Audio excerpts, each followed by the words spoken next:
Penduduk Palestin larikan diri selepas Israel beri amaran. Golongan muda Singapura ramai yang sunyi. Potong lengan selepas diserang beruang. Bismillahirrahmanirrahim. Assalamualaikum dan salam Malaysia Madani. Bersama saya Amira Akilah dalam Netstep Global, 7 berita dunia paling trending pada hari ini. Jangan lupa untuk subscribe YouTube Netstep TV dan follow Facebook Netstep Malaysia.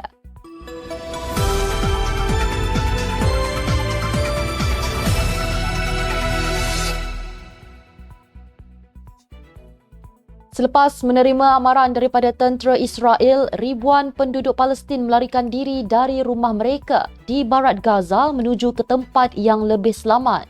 Mereka terpaksa melalui serpihan kemusnahan jalan-jalan di kota Gaza untuk mencari pelindungan dengan kebanyakan mereka berjalan kaki dengan hanya membawa selimut dan peralatan tempat tidur.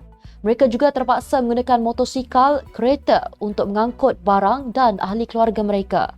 Sementara itu, beribu-ribu rakyat Palestin telah bergerak ke arah Rafah berhampiran sempadan Mesir ketika perang semakin memuncak antara Israel dan pejuang Hamas di Bandar Khan Yunis. Sejak itu, Israel telah bertindak balas membunuh lebih 26,000 rakyat Palestin di Gaza dengan kebanyakannya wanita dan kanak-kanak. Beberapa kaki tangan Agensi Bantuan Pertubuhan Bangsa-Bangsa Bersatu PBB didakwa mengambil bahagian dalam penculikan dan pembunuhan ketika serbuan Hamas pada 7 Oktober tahun lalu menerusi dokumen perisikan Israel. Pendedahan itu menyebabkan sekumpulan negara termasuk Amerika Syarikat menghentikan dana kepada agensi bantuan berkenaan di Gaza yang masih bergolak dengan perang semakin menghampiri bulan keempat. Dokumen setebal 6 muka surat itu mendakwa kira-kira 190 pekerja agensi bantuan dan kerja pertubuhan bangsa-bangsa bersatu bagi pelarian Palestin UNRWA termasuk guru. Ia mengandungi nama dan gambar 11 individu yang didakwa. Menurut jurucakap PBB Stephen Dujarric, pihaknya belum menerima salinan dokumen itu secara rasmi. Palestin menuduh Israel memalsukan maklumat untuk memburukkan UNRWA yang mengatakan ia sudah memecat beberapa kaki tangan dan sedang menyiasat dakwaan itu. Amerika Syarikat tidak pernah menyimpan hasrat untuk melancarkan konfrontasi ketenteraan dengan Iran yang disebut sebagai dalang di sebalik kejadian pembunuhan 3 anggota tenteranya di Jordan. Walaupun Amerika Syarikat telah berikrar untuk bertindak balas terhadap tragedi itu. Jurucakap Majlis Keselamatan Negara Amerika Syarikat, John Kirby, memberi jaminan itu.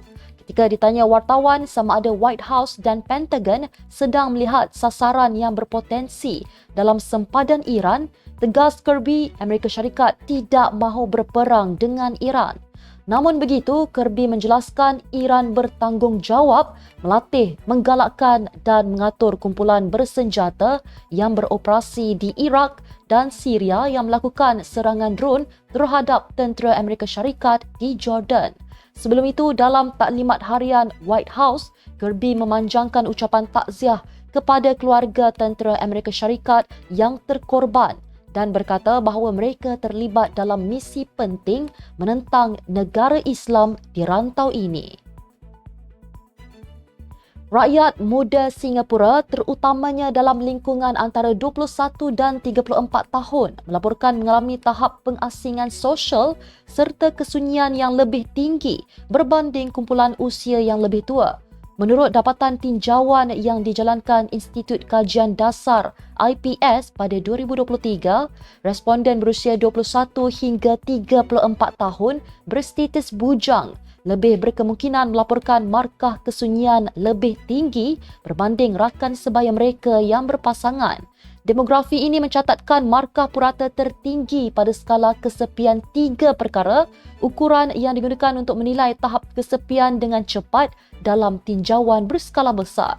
Menurut kajian itu juga, pandemik COVID-19 yang mengamalkan sekatan dan langkah-langkah jarak selamat menjejaskan interaksi seharian dengan rakan dan keluarga, seterusnya meningkatkan wabak kesepian. Meskipun kesunyian sering disifatkan sebagai isu warga emas, kajian terkini menunjukkan bahawa golongan muda juga tidak terkecuali.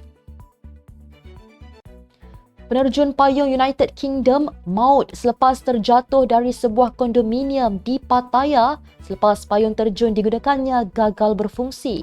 Nettie Odinson, 33 tahun, pemegang pasport UK itu, memiliki lebih 10,000 pengikut di Facebook miliknya iaitu Nettie's Sky Photography.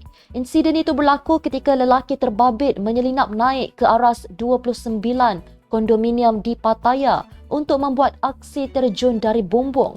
Tetapi malangnya, payung terjunnya gagal dibuka, kata polis tempatan. Polis menerima laporan kemalangan itu kira-kira 7.30 malam sebelum bergegas ke bangunan di Tambun Naklua, Bang Lamong di wilayah Chonburi. Polis menemukan mayat Odinson di atas tanah dengan sebuah payung terjun biru bulat ditemukan pada badannya dan ia seperti tidak berfungsi sepenuhnya.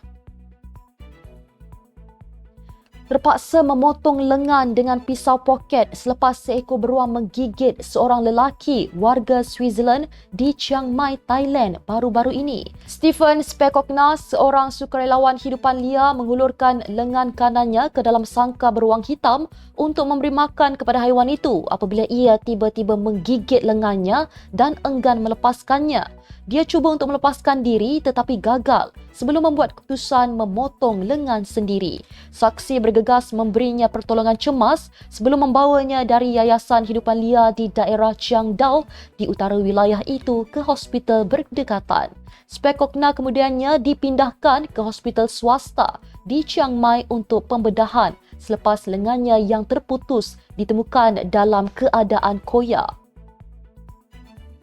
Operasi memerangi rangkaian penggodaman China dilancarkan oleh Amerika Syarikat selepas negara itu berjaya menjejaskan ribuan peranti disambungkan ke internet.